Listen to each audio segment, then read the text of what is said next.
সংসদ সদস্যদের বিশেষ প্রশিক্ষণ দিল জামায়াত। শপথ গ্রহণ ও বিরোধী দলীয় নেতৃত্ব নির্বাচনের প্রক্রিয়া শেষ করেই জাতীয় সংসদে নিজেদের সক্রিয় উপস্থিতি নিশ্চিত করতে জোর প্রস্তুতি শুরু করেছে বাংলাদেশ জামায়াতে ইসলামী। দলীয় সংসদ সদস্যদের, বিশেষ করে যারা প্রথমবার নির্বাচিত হয়েছেন, তাদের সংসদীয় কার্যপ্রণালী, বিধি, বিল ও বাজেট প্রণয়ন এবং স্থায়ী কমিটির কাজ সম্পর্কে সম্যক ধারণা দিতে 2 দিনব্যাপী এক বিশেষ কর্মশালার আয়োজন করে দলটি।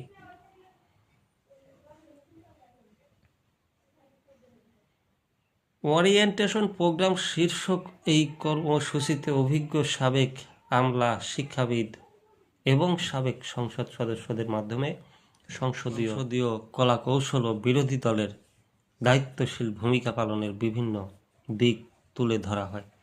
জামায়াত নেতারা জানিয়েছেন, সংসদে একটি সৃজনশীল ও গ্রহণযোগ্য ভূমিকা পালনের লক্ষ্যেই এই প্রাথমিক প্রশিক্ষণের ব্যবস্থা করা হয়েছে। বুধবার 18 ফেব্রুয়ারি সকালে রাজধানীর মগবাজারে জামায়াতের কেন্দ্রীয় কার্যালয় সংলগ্ন আল ফালাহ মিলনায়তনে এই প্রশিক্ষণ শুরু হয়ে গতকাল বৃহস্পতিবার দুপুরে শেষ হয়। দলীয় সূত্রে জানা গেছে, নির্বাচিত সংসদ সদস্যদের 80% এবার নতুন, যাদের আগে সংসদীয় কার্যক্রমে অংশ নেওয়ার অভিজ্ঞতা নেই।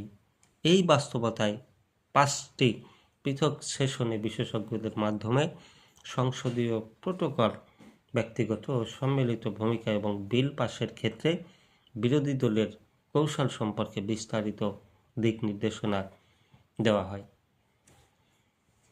এমনকি ভবিষ্যতে দ্বিকক্ষ বিশিষ্ট সংসদ গঠন হলে সেখানে উচ্চকক্ষ ও নিম্নকক্ষের মধ্যকার